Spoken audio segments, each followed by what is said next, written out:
Hey everyone, what's going on? This is Beezemus coming back at you with some Marvel's Avengers gameplay.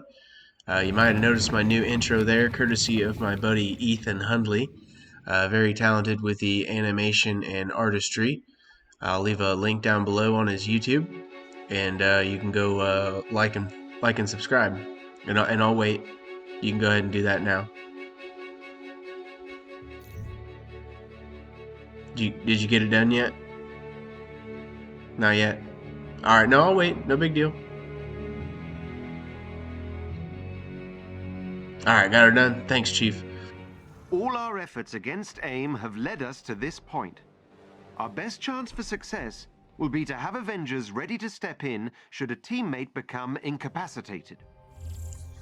Alright, thanks Jarvis. So, kind of like as he said, if you go down in this mission type or mode, you will not get back up. It'll cycle to the next hero. So keep that in mind.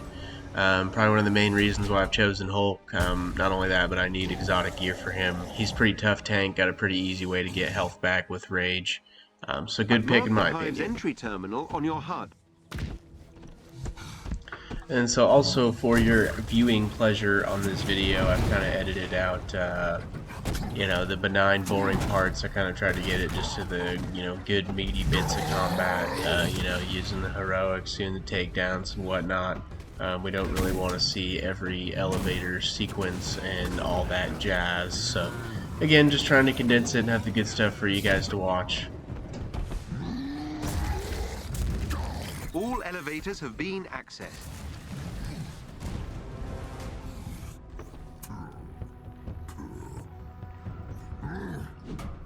AIM scientists are fighting AIM forces. They want to defect. Help them.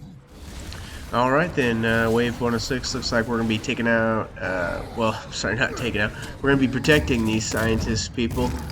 So, beat up everybody around them. Pretty simple, straightforward on what to do. Now this one is probably a little bit more challenging, seeing as that you don't really have control over the scientists. But all the same, it's not too bad. I mean, you can have at least one of them die or get downed or whatever. Unclear on anybody, dying in this game because it's comic books and whatnot. But you get it. The scientists are safe. Sending them pickup coordinates so they can evacuate.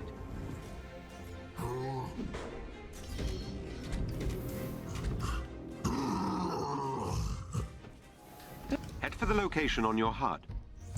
I'm sure a lot of you guys have noticed this already, but usually whenever you start out in the beginning of a wave, you'll have like a preliminary floor or just a group of enemies to take out. A lot of times you can just run past them and hold the button to actually start the floor. Like I said, it just seems like you always have like a preliminary group of enemies or, one room to clear through and open that door before you actually get to the mission on that floor. So a lot of times if you can, just run by them. I mean, I guess you could miss out on, potential loot that they drop from defeating them. But this is a pretty long mission chain, so you do you. So on this floor, there really is no objective as far as, hacking a point or defending anybody or anything. You're just beating up everybody. So get in, kick some butt, and move on to the next floor.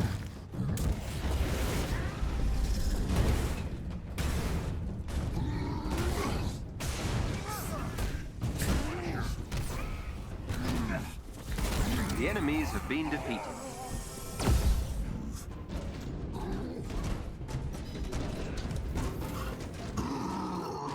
An elite AIM team is close by and on alert. Updating your HUD. This part right here is what I was talking about with the preliminary group of enemies or preliminary room or something. So again, a lot of times you can just run past these guys and get to the door or the next group of enemies if you want. Now if there is no door, they may come from behind and attack you. This one, there was a door, so I could have just ran past them all. But I mean, it doesn't take that long to beat them up. So again, I mean, this room here, it looks like it does have objectives as far as like an elite team. I mean, still kind of the same as the last floor. There is no point objective or anything like that. You're just beating them up.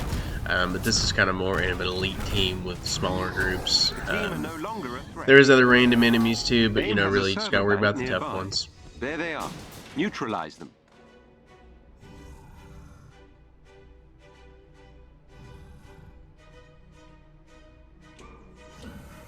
AIM will throw everything at you to keep their servers intact.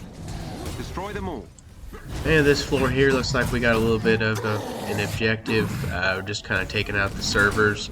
You'll need to take out the enemies too, because I think once you've cleared the servers, they'll want you to secure the area afterwards. But a lot of times, you know, you can kind of hit on the server and just kind of counter, parry, and use heroics while you're doing that. So you can kind of be doing two things at once. But play at your own pace, man. Don't tell me how to tell you how to play.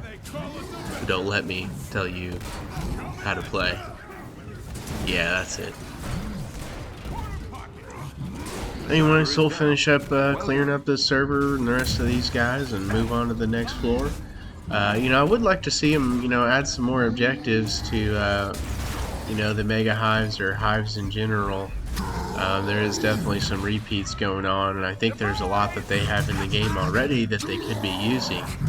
Like, for example, a lot of people talk about MODOK. You know, you play him in the story mode or play, you know, fight against him, and then he never shows up in the multiplayer. Same with the new Super Adaptoid that came out with Kate Bishop. But who knows, we got a big update coming. I think mid-February we're supposed to have a new war table on Hawkeye and stuff, so I'm excited to see what's going to be coming out for the game here. Which, by the way, to clarify on the, you know, new content or war table coming up, it is February 16th is when they're having the new war table for Hawkeye. Now, I don't think that means that, you know, Hawkeye's coming out that same day. I think, you know, it'll be following a week or two after, or, you know, I guess they could surprise us and be out later that day. Who knows? But that is when the announcement or war table is scheduled for, is February 16th. So won't be too much longer by the time you guys see this video. These enemies must be defeated. Okay, we are getting there. Only one more wave, and that'll be at the end of the first mission here in this chain. Again, you know, Mega Hives are 8 missions long, and each mission is essentially, you know, the same as this, where I would essentially count each mission as an elite hive. So plan on doing each one is going to be 5 or 6 waves. You're looking at about 40 floors to get the 2 pieces of exotic gear. So there's a little bit of a grind there, not gonna lie. But to be fair, you know, you don't want exotic gear to be too easy to get. So I don't know. Do I have a better answer? Not really. Do I play the Mega Hive every week? No, not really. That's a lot of time to sink into a couple pieces of gear. I don't know, maybe with new content, new stuff to do, changing up the missions, it might be worth it to hop in. But I think this game, the state of the game right now is a little rough, and that'll change in the future. I'm very optimistic with this game.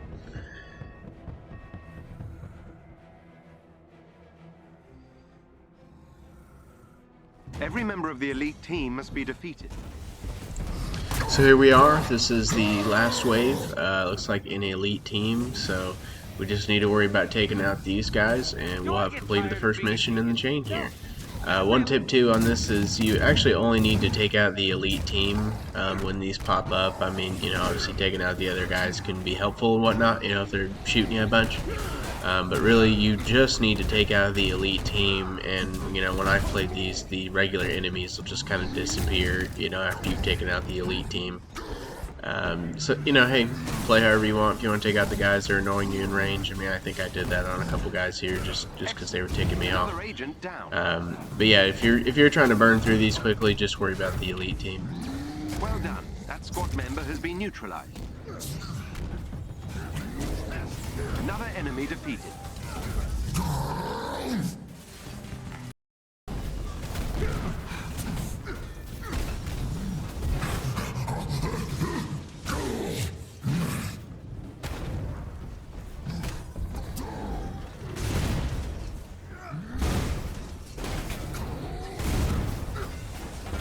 The team are no longer a threat. That dude got me a little cheap shot there at the end. Anyway, so that was mission complete. You know, Mega Hive mission 1 of 8. we got to do all 8 to get the exotic rewards. And kind of going back to what I said about, you're doing this for just 2 pieces of Excellent exotic work. gear. That's not You've entirely dealt fair. another See, blow to you're AIM. getting You're legendaries not and other finished yet. rewards along the way. So I mean, you're getting progression, even if you're not getting the exotics. So again, just wanted to be fair on that. Don't feel like equate this exactly to doing all 8 missions for just 2 pieces of gear. Um, it is more than that, to be fair. So anyway, guys, thanks for watching the video. If you want to leave a like, that'd be real cool. I'll catch you on the next one. I'll have the next Hive missions coming up. Thanks. Later.